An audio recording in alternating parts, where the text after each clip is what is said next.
Urdaneta llegaron directamente a trabajar en minería, mientras que los Busto llegaron a trabajar agricultura y ganadería.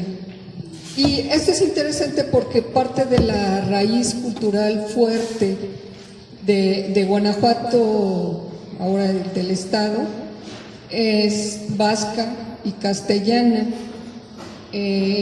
Nuestras maneras de ser, inclusive las formas de organizar a la familia, todavía de con quién vive la pareja recién casada o hacia dónde tiende a ir más seguido, tiene que ver con estas tradiciones del norte de España y de las provincias vascas.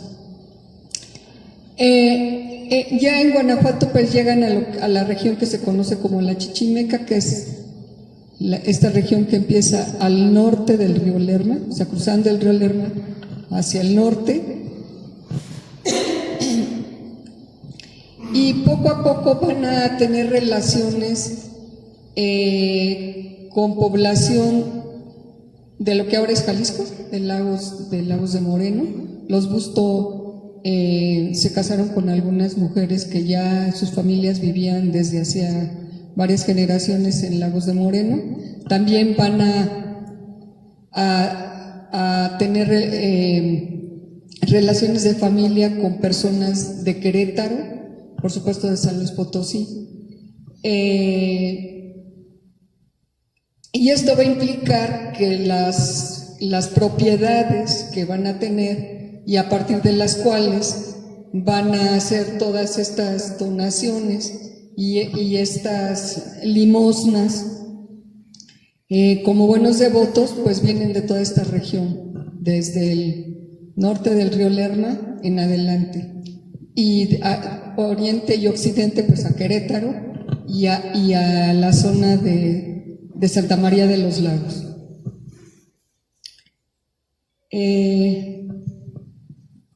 En ese mapa, este mapa es un mapa de España, y en el que de Boca de Huérgano, el León es de aquí de donde vienen los Busto, y los Urdaneta de esta región más al norte. Y este es un croquis que nos da la idea de dónde se distribuyeron en Guanajuato. Los Busto, sobre todo, van a tener tierras, propiedades bastante importantes en la zona de Irapuato y en Silao, tierras agrícolas básicamente. Y bueno, este mapa que creo que todos conocemos nos va a marcar que estos personajes van a tener propiedades en esta parte.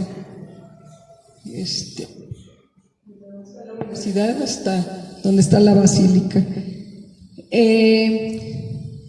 Hay algunas discusiones que siempre en las clases de historia nos dicen que los grandes propietarios eran ausentistas de sus tierras, y en el caso de estas dos familias eso no es cierto. En particular, la familia Urdaneta vivió en una hacienda que parece que está en venta ahorita y que está muy destruida y que nadie ha puesto atención para rescatar, que es uno de los sitios emblemáticos de Guanajuato, que es la hacienda de Burras.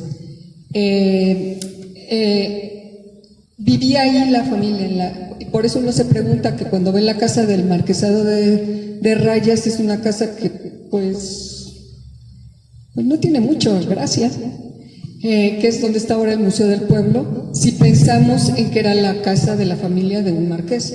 Pues es que lo que pasa es que vivían en Rayas y venían a la casa del centro de la ciudad cuando tenían que hacer algunos negocios o tenían que asistir a las reuniones del cabildo, del ayuntamiento, porque eran regidores. Bueno, el primer Busto que llega es don Pedro, y se casa con una chica de Santa María de los Lagos, y entre ellos, entre varios de los hijos que tuvo un hijo que se llamó Francisco.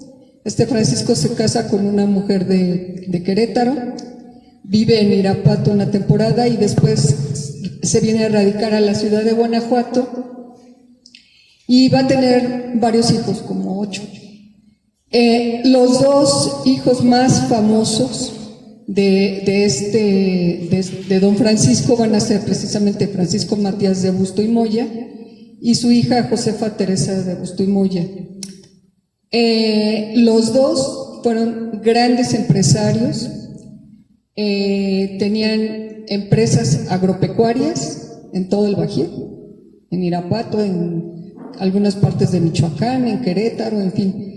Y además los 2 van a invertir en minas. El complejo minero más importante que va a trabajar don Francisco Matías es el de Cata, pero no van a ser las únicas minas que va a tener otras como el la mina del chocolate y otras, pero sobre la misma veta madre. Doña Teresa, pues es muy conocida, sobre todo con los universitarios, porque es la promotora de la fundación del colegio que ahora es la Universidad de Guanajuato. Pero doña Josefa no solo se va a dedicar a promover la educación superior en la ciudad, sino que va a invertir en varias minas, también era empresaria minera, y en la agricultura y en la ganadería, y una de las propiedades más famosas de doña Josefa es la hacienda de Aguas Buenas, que está pues aquí en la entrada a Guanajuato, que también está muy descuidada, muy desforestada, y que fue desde siempre famosa porque pues hay aguas termales ahí. Y de hecho doña Josefa murió allí en su hacienda.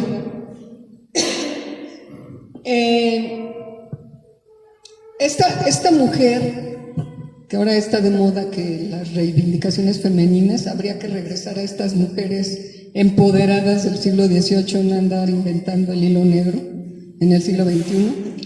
Esta mujer fue, además de empresaria, ella manejaba sus bienes, quedó viuda con 12 hijos, algunos se le murieron, pero todos salieron adelante, y ella tomaba las decisiones de sus propias empresas. Le ayudaba a uno de sus hijos, que también fue un gran empresario, pero finalmente ella era la que movía el asunto. Y bueno, su visión es interesante porque ella fue la que movió a los miembros del Ayuntamiento de Guanajuato para que hicieran todos los trámites para fundar un colegio de estudios superiores y que los jóvenes de Guanajuato no tuvieran que ir a la Ciudad de México a estudiar o a Valladolid, a los colegios de educación superior o a la universidad, sino que fueran preparados aquí, porque finalmente la empresa minera pues no es de gambusinos nada más, es de personas que sí saben ingeniería y sí saben pues de los procesos que implican la extracción, el beneficio y la comercialización de la plata. Entonces, pues pasó la charola, como se dice popularmente, forzando a que los grandes empresarios que eran regidores aportaran varios miles de pesos para que se hicieran los trámites para la fundación del colegio. Su hermano Francisco pues le torció el brazo y también dio su cooperación, ¿verdad? Ahora, el asunto de don Francisco Matías, por lo que es una persona muy importante para la ciudad, es que como gran empresario minero, como dicen también popularmente el dicho, es que uno no pone todos sus huevos en la misma canasta. Esto se refiere a que estos grandes empresarios ya tenían esta idea de la diversificación económica Y esto es importante porque siempre dicen que la economía de la época era medieval y que quién que tantas cosas más. Y estamos viendo que estos empresarios, primero, tenían esta mentalidad diversificada, es decir, sus ganancias estaban invertidas en la producción minera, de extracción y de beneficio. Tenían inversión en bienes raíces en la ciudad y en otros lados, y además tenían inversión en haciendas agropecuarias. Y pues si no les funcionaba un negocio, pues estaba el otro. Pero además en las haciendas agropecuarias les bajaban los costos para la inversión y la extracción minera. ¿Por qué? Pues porque ahí estaban los insumos, no solamente alimentos, sino los animales que se usaron en la época para el beneficio y la extracción minera. Bueno, ahora con respecto a ahí está el árbol genealógico que está en un documento en el que se formalizan la petición para que le den el título nobiliario. Está en el Archivo General de Indias, pero ahora ya se puede bajar en línea. De hecho, aquí Emilio volvió a bajarme el documento. Bueno, estos son los dos personajes de los que hemos estado hablando, los dos principales. Don Francisco Matías y doña Josefa Teresa. Y en esta pintura de la que ya habló la maestra Álvarez en otra conferencia hace unas semanas, esta es doña Mariana Francisca de Perea Carrera y Sosa, que se casó con el segundo marqués de San Clemente, que se regresó a León. Entonces el segundo marqués ya no vivía aquí, vivía en León, y tuvo varios hijos. El heredero del tercer marquesado se fue de sacerdote y renunció al título. El que seguía como heredero se murió muy joven, y entonces el que en principio heredó el título tuvo una historia que confirma un poco el dicho aquel de padre comerciante, hijo caballero y nieto limosnero, porque este personaje primero no fue tan buen empresario como sus antepasados, y empezaron a perder parte de los bienes, sobre todo las inversiones en minería, pues estaban en León, y aunque tenían inversiones en Comanja, pues las fuertes estaban aquí en Guanajuato. Y la otra es que se enamoró de una mulata que era como la dama de compañía de su hermana, y por estas razones doña Mariana, que había sido huérfana y que había tenido que pedir dispensa para casarse con el marqués por aquello de que los matrimonios fueran entre iguales, le aplica la ley que se conoce como Real Pragmática de Casamientos, y entonces impide el matrimonio del tercer marqués de San Clemente. Con él se pierde el marquesado. Aunque no se casa con la mulata, de todas maneras perdió el marquesado. Y entonces lo que vamos a ver en términos de devociones y demás van a ser las del primer marqués y aquí en Guanajuato, ¿sí? Porque el segundo marqués pues ya vivía en León y entonces ya como que no tenía mucho interés en la ciudad. Ahora, con respecto a los Sardaneta, el primer Sardaneta que llega a Nueva España es don Pedro Pérez de Sardaneta, que llega en el siglo XVII, temprano, pero en el siglo XVII. Tuvo un hijo, don Antonio, ya vivían aquí, y don Antonio tuvo varios hijos, pero el que nos interesa es Antonio. Don Antonio tuvo también varios hijos, y el que nos interesan dos. otra Teresa y don José. Realmente el que hace el emporio, el gran empresario de los Sardanetas es José Sardaneta. Gracias a él su hijo va a poder conseguir el título de Marqués de San Juan de Rayas, pero el que hizo el emporio fue don José. Y él es el que va a construir la casa que conocemos ahora como Museo del Pueblo, y hay documentos que describen qué es lo que había hecho don José para ubicarse ahí, y además la relación que tiene con el ayuntamiento y con los hospitales que están alrededor de la casa. Pues ahora ya está empedrado, pero hay que pensar que entre lo que conocemos ahora como los hospitales, la capilla de los hospitales y la parte de atrás de la casa del marqués había una barranca. Y como buenas barrancas, ¿verdad? A veces las bardas son muy bajas. Entonces era una zona muy peligrosa en el siglo XVIII, y varias veces don José va a ir al ayuntamiento a decir que se pongan listos y que pongan seguridad en el barrio porque hay asaltos a cada rato y se meten a su casa, se brincan las bardas y se meten a su casa.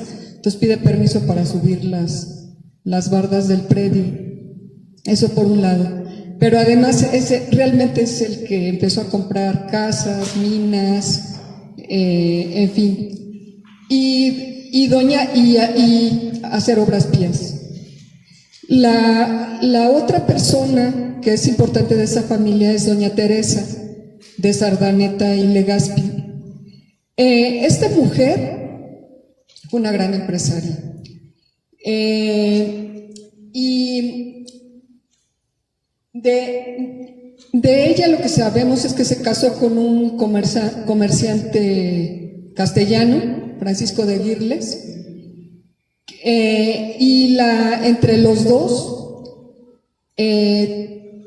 tuvieron un hijo nada más, que se murió a los 2 años, pero les dejaron a las puertas de su casa, como se usaba en la época, en lugar de, ya sabemos, abortos y cosas raras, les dejaban a los niños no deseados en la puerta de su casa, y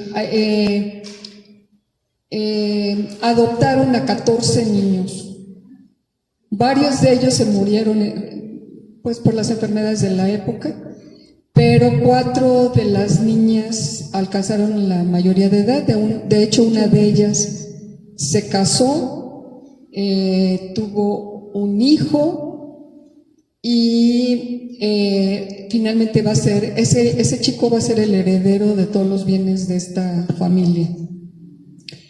La familia era tan rica que la casa iba desde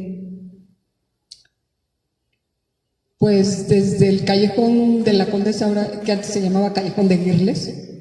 Desde el Callejón de Girles, es esta casa que del lado de Pocitos está pintado de verde y amarillo, y ahora son oficinas del Instituto de Cultura. Desde ahí tenía la parte de frente del lado del Camino del Real, de la Avenida Juárez, y la propiedad llegaba hasta el Jardín Morelos. Nada más para que tengan idea de la propiedad. Y del lado de la Avenida Juárez, después estaba la Casa Señorial, y del lado de Pocitos estaba precisamente estas accesorias que le dan el nombre a la calle. Estaba llena de depósitos y de accesorias, pequeños comercios que alquilaba la familia.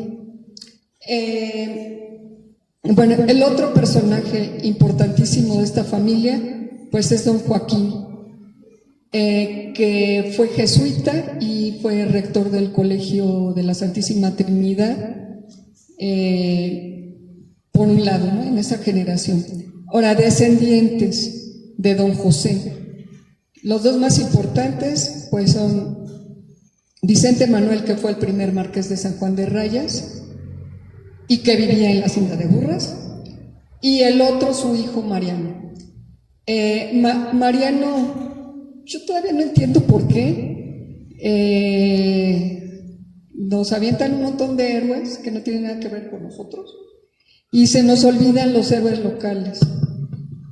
Don Mariano de Sardaneta, segundo marqués de Rayas, además de ser regidor en Guanajuato, un gran empresario, minero, comerciante, tenía haciendas de beneficio, haciendas de agrícolas y agropecuarias, particularmente la hacienda de Burras. También va a ser regidor de la Ciudad de México y va a participar como político en el primer levantamiento ya previo a la independencia en 1809 en la Ciudad de México. Va a ser miembro de una sociedad secreta que se llamó los Guadalupes, y esta sociedad secreta fue la que, junto con otros personajes de la historia de la época, como los hermanos Lisiaga, también de Guanajuato, y la doña Leona Vicario y algunos más, van a organizar todo un sistema de abastecimiento y de espionaje para los insurgentes. Al terminar la guerra de independencia, va a ser uno de los que firman el acta ya de independencia de México, y además de eso va a ser miembro de la primera Junta Gubernativa de México, antes de que se organizara el primer Congreso Constituyente y y llegara a la primera presidencia de la República. Este personaje fue acusado de infidencia, es decir, de traición al rey por ser Guadalupe, por ser insurgente. Hubo un juicio por infidencia, que varios volúmenes así, de gruesos, y finalmente fue condenado al exilio. Estuvo en San Juan de Ulúa una temporada y afortunadamente nunca lo mandaron a España, y regresa al Bajío, regresa a la Ciudad de México, pero precisamente por este juicio pues se pierde el título de Marqués de Rayas, que después en España lo rehabilitaron, cosa que el de San Clemente nunca se ha rehabilitado. Bueno, gracias al trabajo voy a regresar a don José y al Marqués de San Clemente, al primero, a Francisco Matías. Gracias a todo el trabajo que habían hecho Francisco Matías, don José de Sardaneta, Teresa Josefa de Augusto y Moya y otros grandes empresarios de la ciudad, lograron escribirle al rey y presentar toda la documentación necesaria para que la entonces Villa de Guanajuato adquiriera el título de ciudad. Y el título de ciudad ya sabemos es de 1741, pero todo el trabajo tuvo que ver con que ya había un colegio, con que había estas familias notables, con que estas familias notables habían embellecido a la ciudad no solo con obras civiles, es decir, con sus casas y con algunos otros edificios como el de las casas reales, ahora el ayuntamiento, sino que además habían invertido en la parte pues de devociones, de fortalecer las devociones y las costumbres que nos atañen y que tienen que ver con el camarín de la Virgen, que ahora es la Galería Mariana. Este es don Joaquín de Sardaneta y Legazpi. Ahí está también el árbol genealógico de don Vicente Manuel. Yo he tenido mala suerte para conseguir estas imágenes, por eso son tan malas, porque son copia de copia. ¿Dónde están los originales? No tengo ni la más remota idea. Doña Aurora Jauregui decía que habían estado en el Museo de la Alhóndiga, pero en el Museo de la Alhóndiga desde hace más de 30 años no están. Es don Vicente Manuel y su esposa, Ángela de Rivera y Llorente, que entre otras de las cosas que hizo doña Ángela es regalar parte de sus joyas a la Virgen de Guanajuato. Es decir, fue parte del acomodo, del ajuar que se guardaba en el camarín de la Virgen. Ese es el segundo marqués de Rayas. Si alguien sabe y me puede decir dónde está el original de esta pintura, se los agradeceré. Hace muchos años sacó una imagen a colores y no saben, les pregunté y no tienen ni idea de dónde. La segunda sí es parte de una colección particular, que sí se sabe dónde está, y amablemente el dueño me permitió usarla para varios trabajos. Bueno, como veíamos en la definición de empresarios, pues todos ellos, además de tener una economía diversificada, otra cosa que hicieron desde el siglo XVI, pero sobre todo en el XVIII, estas familias empresarias, es que formaron compañías, ahora llamaríamos sociedades anónimas. Algunos miembros de estas compañías que estaban registradas ante el notario público eran de miembros de políticos de la familia o de miembros de la familia, pero no siempre. ¿Y cómo funcionaba? Pues igual que cualquier sociedad anónima contemporánea. Cada quien aporta capital.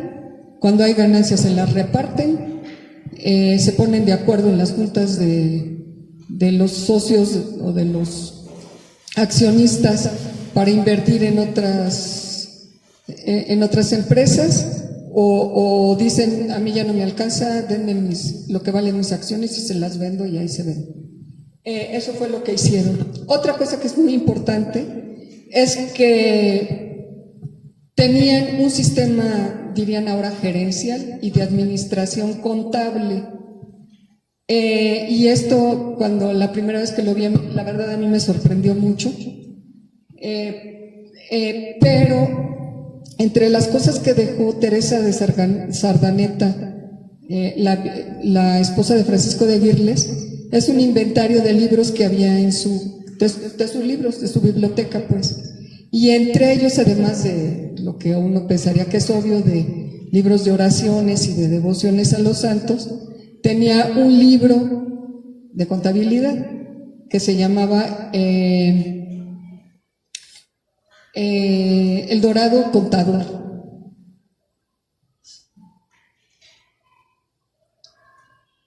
No es el de ella, pero es una imagen de una edición de la época, de la misma edición, pues, del libro que ella tenía en su casa. Y pues para que no nos anden diciendo que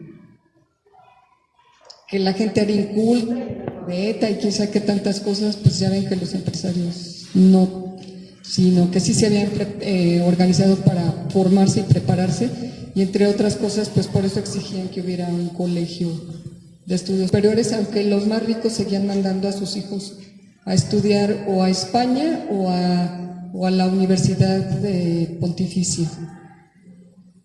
Bueno, para poder obtener el título de nobleza, tenían que demostrar primero limpieza de sangre.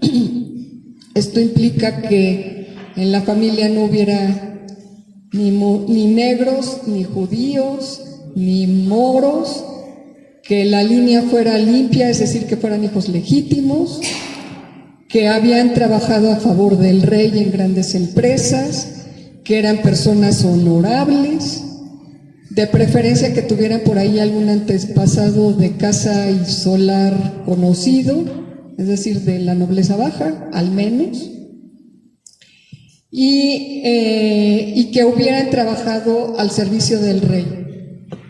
Que además fundaran mayorazgos, es decir, de sus propiedades algunas las vincularan, y esto quería decir que no se podían vender, ni hipotecar, ni enajenar. Sí se podían trabajar, pero no enajenar. Del Marqués de San Clemente yo no he encontrado los mayorazgos, pero seguramente que sí lo sabía porque si no, no hubiera podido conseguir el título. Y después adquiere un título menor al del Marqués y después finalmente en 1730 el rey le otorga el título de Marqués de San Clemente. Bueno, antes de ser marqués, el título de caballero de Santiago. Por eso en el retrato que nos queda de él, tiene un escudo de los caballeros de Santiago, porque para poder ser marqués tenía que ser caballero, entonces fue marqués caballero de Santiago y después marqués de San Clemente. Este título estaba vinculado a unas propiedades en España, pero pues que en realidad él no las necesitaba, con lo que tenía aquí era más que suficiente. Mientras que el marqués de San Juan de Rayas también tuvo que vincular varias propiedades, también adquirió un rango de caballero y después adquirió el título de marqués de San Juan de Rayas en 1774, es decir, es un título muy tardío en comparación al del Marqués de San Clemente. Y aquí es interesante, mientras los Sardaneta apenas estaban consiguiendo el título, los de San Clemente ya hasta lo habían perdido, lo perdieron cerca de esas fechas, ¿sí?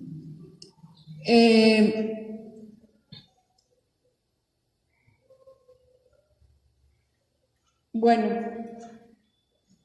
desafortunadamente por el ángulo y por lo que queda es muy difícil tener fotografías o pinturas de la casa del Marqués de San Clemente, pero pues ya todos sabemos, ahora es el palacio, ¿cómo le llaman ahora? De los poderes. Entonces, originalmente fue el Palacio Marquesal y era un palacio de primera. Pues sí, desde la avenida Juárez hasta el otro lado, hasta Pocitos, cuando pierden el marquesado y para pagar las deudas, Obregón y Alcocer, el conde de Valenciana, compró la propiedad y entonces se convierte en la casa del condado de Valenciana. A principios del siglo, que ya la familia estaba desarticulada y vivían en México y la verdad las propiedades de Guanajuato no les interesaban mucho, lo adquiere el gobierno del estado y ahí se construye el palacio que todos conocemos, ¿sí? Pero bueno, ahí por lo menos se ve la esquina de esta esquina y que hace esquina con el callejón de Girles, y bueno, ahí está la casa de los Sardaneta, que también es muy difícil tomarle fotografías, sobre todo a la puerta de frente, habría que subir a la casa de enfrente para poder tomar fotos de frente, pero aunque es una casa sigue siendo una casa grande, pues no es una casa tan lujosa como les había comentado al principio, dado donde vivían. Ahora, la otra, pasando a otro tema, estas grandes familias notables no solo se dedicaron a ser grandes empresarios, sino que participaron en política, y en política fueron miembros del cabildo como regidores. Alguno de sus parientes logró comprar, sobre todo los Sardaneta estaban más metidos en política, lograron comprar el título de alcalde mayor, y seguían teniendo relaciones con sus parientes en España. Ahí están las casas reales donde se reunían. En este cuadro, si lo alcanzan a ver, algunos de los miembros más destacados, no son todos, nada más es una muestra, de en dónde estuvieron. Por ejemplo, el alcalde provincial de la Santa Hermandad, pues era un juez, diríamos ahora de caminos. Don Domingo de Alegría, que era cuñado del marqués de San Clemente. Este hombre era muy mal empresario, se quedó pobre, pero de todas maneras también fue juez. Don Gonzalo de Aranda y Saavedra fue alcalde ordinario, don Joaquín Lisiaga fue alcalde provincial y Juan Ignacio alcalde mayor interino. Bueno, mientras los Ardaneta, pues también entre alcaldes ordinarios, procuradores generales, regidores, participaron muy activamente en la vida política cotidiana de Guanajuato. Ahora, llegando a la vida devota,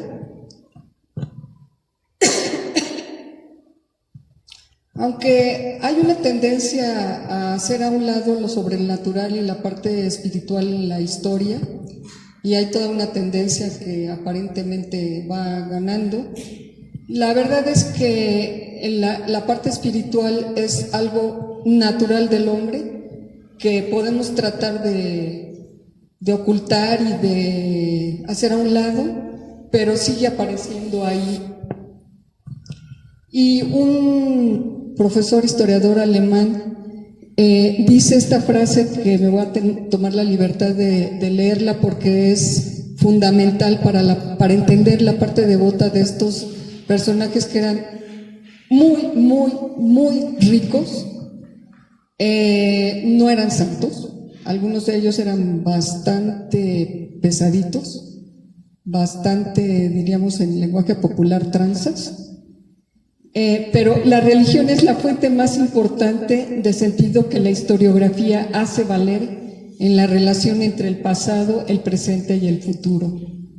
Es trivial insistir en que la peculiaridad del pensamiento histórico en Occidente, o sea, nosotros, está influida de manera determinante por el cristianismo. Si no entendemos el cristianismo, por más que los europeos quieran borrar sus raíces cristianas, por más que desde el siglo XIX en México también han intentado, no somos nada, o sea, no tenemos de dónde pescarnos, perdemos nuestra identidad si no volteamos a ver al cristianismo, aunque sea nada más como objeto de conocimiento intelectual, y al cristianismo con sus raíces judías. Recuerdo una anécdota que a lo mejor la Gusa se acuerda de una chiquilla que se enojó porque les dejamos leer en una clase de ética los 10 mandamientos. ¡Ay, nos están dejando leer la Biblia en una universidad pública! Pues, ¿qué inculto eres?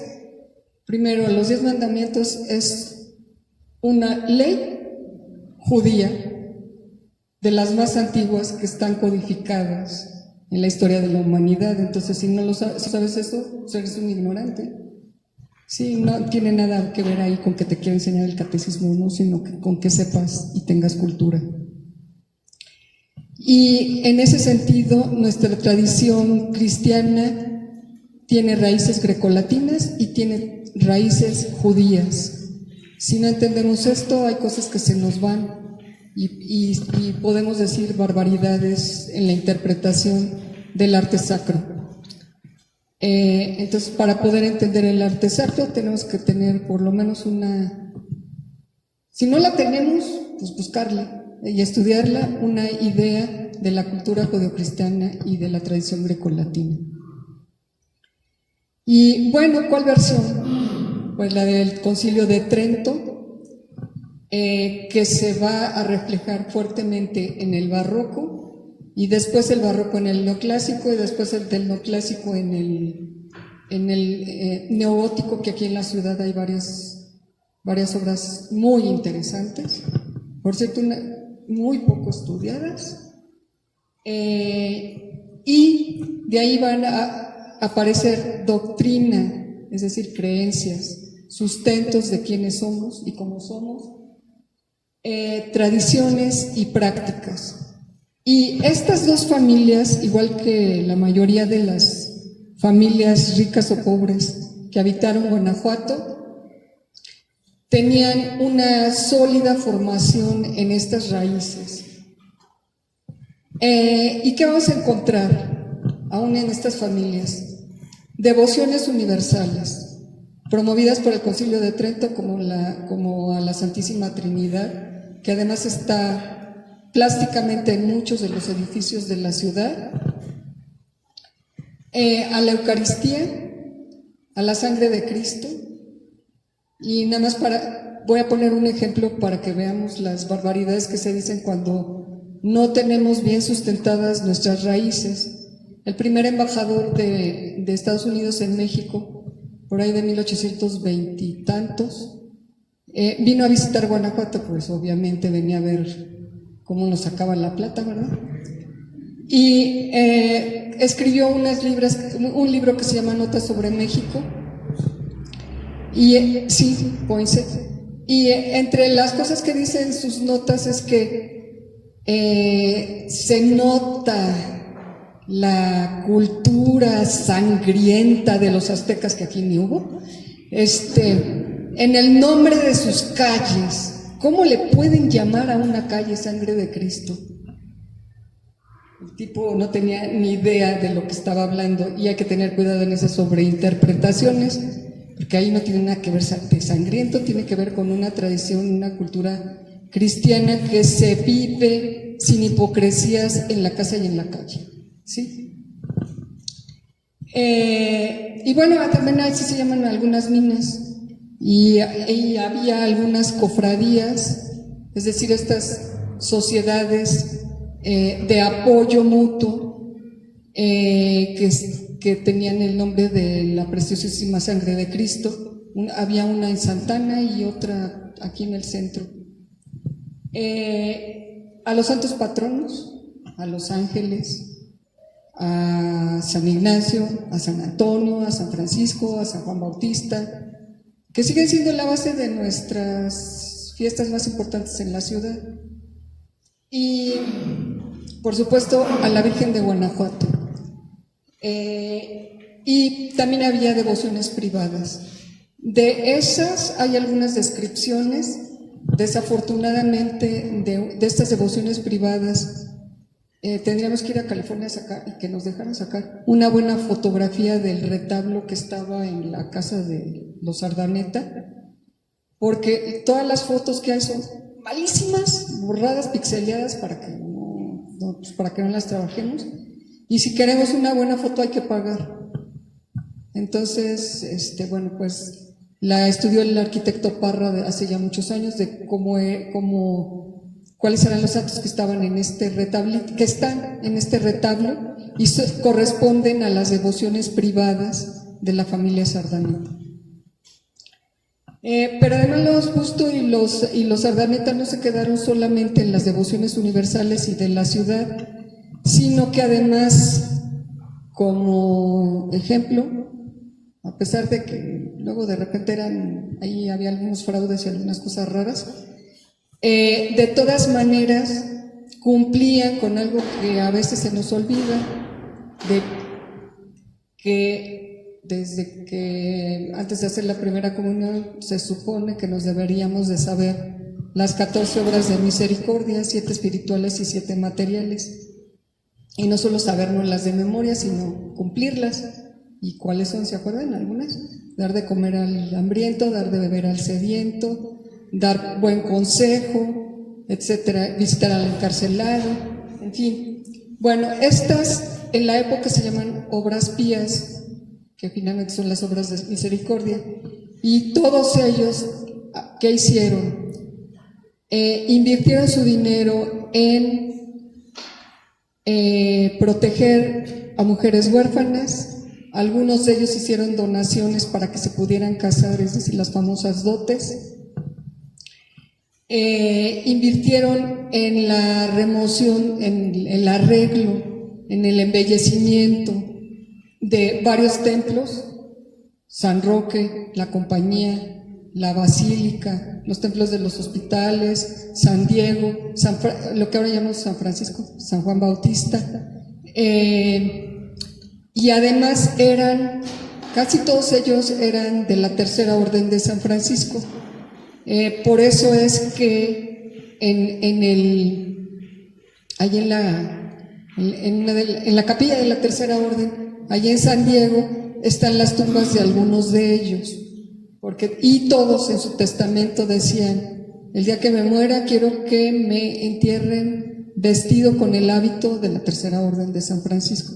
Que uno se preguntaba, pero ¿por qué todos? Pues sí, porque eran miembros de la Tercera Orden, y sí, ya tuve todas las riquezas del mundo, pero es un signo de humildad en el momento de la muerte.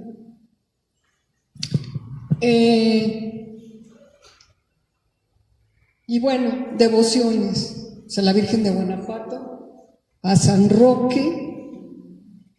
Es interesante porque los Busto invirtieron en San Roque y también en el Templo de la Merced allí en Mellado. Pero quienes hicieron los últimos arreglos en San Roque fueron los Ardaneta, varios años después. Y aquí es lo que les decía que, bueno, también, por supuesto, en la compañía, tanto los Busto como los Ardaneta invirtieron buena cantidad de dinero en hermosear la compañía. Los Busto no tanto, porque ya habían perdido muchas cosas, pero de todas maneras sí invirtieron ahí, pero sobre todo los Ardaneta. Desafortunadamente, cuando llega el neoclásico, que tiran todos los retablos, pues nos quedaron uno que otro de las esculturas de algunos de los santos, pero no quedó ningún retablo, ninguno. Hasta la cúpula se cayó. Bueno, ahí está la casa del Marqués de Sardaneta y la capilla. Esto es algo que hemos perdido como parte del patrimonio en todo México. Todas las casas señoriales tenían una capilla, y algunas no tan señoriales también. A veces era un retablito en algún lugar importante de la casa, pero otras veces, como estas familias, era un espacio específico para dar culto, y muchas de estas capillas tenían autorización para que no fueran oratorios nada más, sino se pudiera oficiar misa en ellos. Y si no tenían capilla en las casas, pues la tenían en las haciendas. Y es una lástima que la de Burras ya no existe, pero parece que fue una capilla bastante valiosa.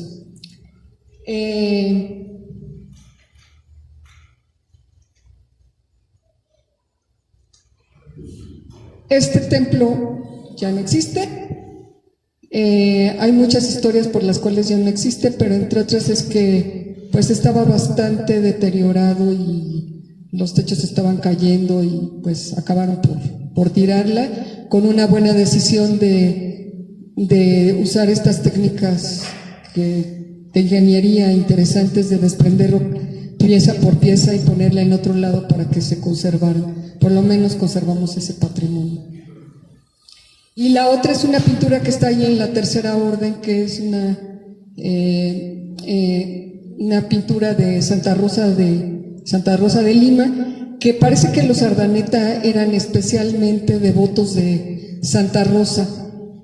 No solo porque así se llamaron varias mujeres de la familia, sino porque uno de los tiros, el más importante, estaba dedicado a Santa Rosa, y en una capilla que pues yo no me la conozco por fotografía, cortesía de un fotógrafo que sí pudo bajar, es esta, que está ahí en el Tiro de Raya, a como 190 metros, ¿sí? 180, 190 metros bajo superficie. Realmente no queda mucho de la capilla, probablemente por algunas cosas que están en el arco esculpidas haya sido dedicada a Santa Rosa, porque tiene unas coronas de rosas, y cuando se acerca la imagen se pueden apreciar, y unas palmas. Y la otra, pues, como ven, es una mala imagen de la capilla, que es del retablo que estaba en la capilla de la casa.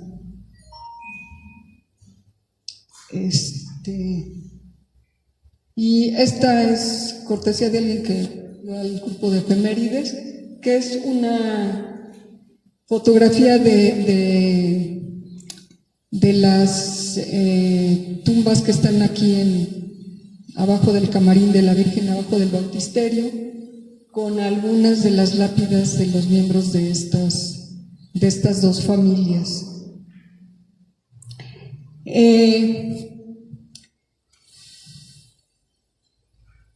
Para terminar esta presentación, me voy a permitir leer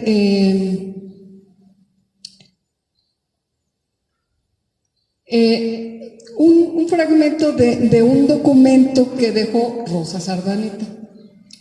Rosa Sardaneta era hermana de Vicente Manuel, y en su testamento declaró que era devota a la Virgen María, a San José, al Arcángel San Miguel, a San Pedro, a San Pablo y a su ángel custodio. Pidió ser sepultada en la iglesia del convento de San Pedro de Alcántara, o sea, en San Diego. Doña Rosa dispuso que de sus bienes se separaran 200 pesos para el hospital de los betlemitas, 200 pesos para la capellanía del templo de San Roque, otros bienes para el convento de San Pedro de Alcántara, 500 pesos para la parroquia de Guanajuato, destinados al culto a la Virgen de Dolores. Eso me llamó la atención porque ¿dónde está la Virgen de Dolores? Aquí. Y fundó una capellanía para uno de sus nietos para que fuera sacerdote y tuviera como mantenerse. Así como doña Rosa de Sardaneta deja estos bienes, todos los demás hicieron donaciones parecidas. Y en algunos casos, cuando uno se pregunta qué es una capellanía, es una figura ahí extraña, que es una especie de hipoteca sobre los bienes de la familia para sostener usualmente a un estudiante, podría ser un médico, un ingeniero, un abogado, pero en general era para que estudiara para ser sacerdote y después fungiera como presbítero y, entre otras cosas, rezara y oficiara misas por la familia que fundó, por la persona que fundó la capellanía. Y de estas devociones de Guanajuato, que a mí me parecen muy interesantes, es que una de estas familias fundó una capellanía a favor de la Virgen de Guanajuato, cuando todavía se le conocía como Virgen del Rosario, y lo que hace es, uno de sus esclavos lo dona para que se encargue de tener limpia la iglesia y todo lo que se necesita para el culto y la devoción a la Virgen de Guanajuato. Entonces, bueno, nada más de caminar la ciudad, que por cierto están desapareciendo, nada más de caminar la ciudad vamos a ver los recorridos, por ejemplo, del Vía Crucis, que la población sigue siendo devota del Vía Crucis. Hay un Vía Crucis maravilloso en Belén, que es neogótico, pero había varios circuitos, por lo menos la USA ha detectado, creo que dos circuitos del Vía Crucis que están quitando las imágenes, ya quitaron dos. Una aquí en la Avenida Juárez y la otra en el Calvario. Esa del Calvario yo no sé si la movieron o qué, pero ahí está la mancha en la pared. Un circuito era precisamente por el Calvario y el Callejón de Dolores y regresar, y el otro está un poco raro porque era por la Plaza de la Paz, aunque hay algunas imágenes que están en ayuntamiento. Entonces, esa es una. La otra, por supuesto, las fiestas a la Virgen María en varias de sus advocaciones, desde la Virgen de la Rosa o Nuestra Señora de Guanajuato, la Virgen de la Luz, la Inmaculada Concepción, en fin. que están en casi todos los templos. La Inmaculada Concepción y la Asunción, antes de que fueran dogmas de fe, ya eran objeto de culto y de devoción en Guanajuato. Por supuesto, la Santísima Trinidad, San Pedro y San Pablo, que aparecen en varias, y otras que no mencioné, pero que están en casi todas las iglesias de Guanajuato y en algunas devociones privadas que son San Joaquín y Santa Ana. San Joaquín hay pocos lugares que se llamen así, pero Santa Ana hay por todos lados. Y no hay que quedarnos solo con el nombre, sino quiénes fueron. Entonces, ¿quién es Santa Ana? Pues la abuela de nuestro Señor, una madre de familia, devota, educadora, familia. La Trinidad, pues, es el dogma principal de nuestra fe. San Pedro y San Pablo, pues los dos apóstoles principales, educadores, modelos de vida. Siempre digo que San Pedro era bien atalantado, pero siempre frenaba y hacía lo correcto al final. Entonces, pues en ese sentido es un modelo, ¿no? De que a veces somos muy atravesados para tomar decisiones así a lo loco, pero después reaccionamos y vamos por el camino correcto. San Francisco y San Juan Bautista, que han sido bases y modelos de vida cristiana. Santa Rosa, una de las primeras santas reconocidas de América, que también fue un modelo de virtudes que buena falta nos hacen en este momento. Pues muchas gracias.